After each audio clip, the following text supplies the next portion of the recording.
Bismillahirrahmanirrahim. Assalamualaikum warahmatullahi wabarakatuh. Bismillahirrahmanirrahim. Bersyukur kepada Allah dengan mengucapkan Alhamdulillahirabbil alamin. Bersolawat kepada Rasulullah dengan mengucapkan Allahumma sholli ala Sayyidina Muhammad wa ala ali Sayyidina Muhammad. Alhamdulillahirabbil alamin. Kita masih dipertemukan kembali oleh Allah Subhanahu wa taala di dalam sosial media, dan media merupakan wadah bagi kita untuk kita bisa menjalin tali silaturahim, membangun ukhuwah Islamiyah yang semakin kuat kokoh ke depannya. Semoga hidup kita selalu diberkahi oleh Allah Subhanahu wa taala di dunia dan juga di akhirat. Amin ya rabbal alamin. Para sahabat-sahabat saya yang saya hormati, yang saya juga ta'zimi, pada kesempatan kali ini topik yang akan saya bahas yaitu makna dan tujuan berdoa kepada Allah Subhanahu wa taala nomor 2. Makna dan tujuan berdoa kepada Allah Subhanahu wa taala nomor 2 ialah komunikasi langsung dengan Allah Subhanahu wa taala. Jadi dengan cara kita berdoa kepada Allah Subhanahu wa taala di situ, makanya itu sebagai sarana untuk kita bisa berkomunikasi langsung dengan Allah Subhanahu wa taala. Karena dengan adanya doa tersebut kita ingin meminta sesuatu langsung kepada Allah Subhanahu wa taala. Makanya apa dikatakan berdoa di situ sebagai komunikasi langsung dengan Allah Subhanahu wa taala. Doa adalah sarana untuk berkomunikasi langsung dengan Allah Subhanahu wa taala. Itu ya.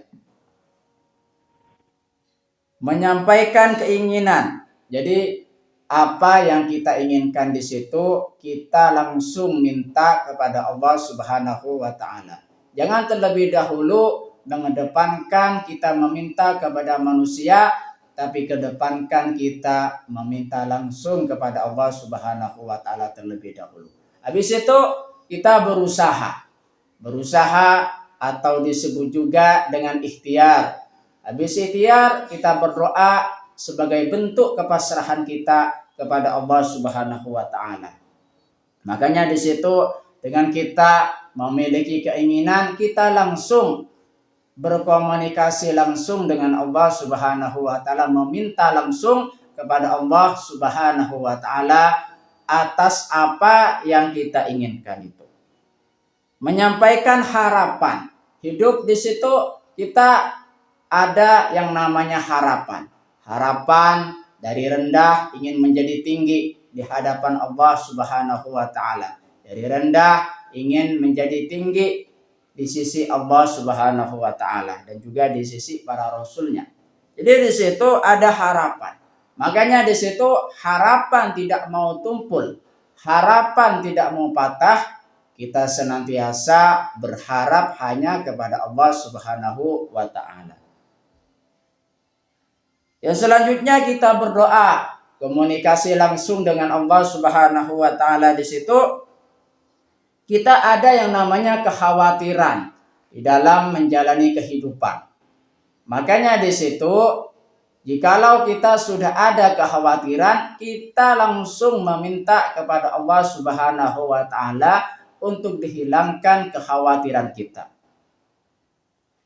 Dan juga di situ dengan komunikasi langsung dengan Allah Subhanahu wa taala kita mengakui dosa-dosa kita. Makanya setiap manusia di situ, setiap manusia tidak pernah luput dari salah dan juga dosa. Makanya di situ kita mengakui dosa-dosa kita dengan cara kita berdoa kepada Allah Subhanahu wa taala, memohon ampunan atas dosa-dosa yang sudah kita lakukan selama ini di masa sekarang dan juga di masa depan. Kita memohon ampunan kepada Allah Subhanahu wa taala. Terima kasih. Itulah makna Dan tujuan berdoa kepada Allah Subhanahu wa taala nomor 2, komunikasi langsung dengan Allah Subhanahu wa taala. Terima kasih saya sampaikan kepada kalian semua yang sudah berpartisipasi di dalam channel saya. Semoga ini menjadi perantara kita semakin dekat kepada Allah Subhanahu wa taala dan juga para rasulnya. Sebelum saya tutup, mari kita ngirim Fatihah dulu kepada baginda Rasulullah sallallahu alaihi wasallam ila hadratin Nabi Mustafa Muhammadin sallallahu alaihi wasallam wa ala alihi wa ashabihi wa azwajihi wa zurriyatihi wa ahli baitihi wa liman dakhala fi baiti ajma'in kullu syai'in lillahi lahumul fatihah. A'udzu billahi minasyaitonir rajim. Bismillahirrahmanirrahim. Alhamdulillahi rabbil alamin arrahmanir rahim maliki yaumiddin. Iyyaka na'budu wa iyyaka nasta'in ihdinas siratal mustaqim. Siratal ladzina an'amta 'alaihim ghairil maghdubi 'alaihim waladdallin. Amin. Fatihah yang selanjutnya mari kita kirim Fatihah kepada kedua orang tua kita semuanya, guru-guru kita semuanya, kaum muslimin muslimat, mukminin mukminat, semoga diteguhkan Islam dan juga iman kita oleh Allah Subhanahu wa taala, serta kita semakin dekat kepada Allah Subhanahu wa taala, dekat juga pada para rasulnya, dan semoga dipermudah urusan kita oleh Allah Subhanahu wa taala. Amin ya rabbal alamin. Al-Fatihah. A'udzu billahi minasyaitonir rajim. Bismillahirrahmanirrahim. Alhamdulillahi rabbil alamin arrahmanir rahim maliki yaumiddin. Iyyaka na'budu wa iyyaka nasta'in ihdinas siratal mustaqim siratal ladzina an'amta 'alaihim ghairil maghdubi 'alaihim waladdallin. Terima kasih saya sampaikan kepada kalian semua. Assalamualaikum warahmatullahi wabarakatuh.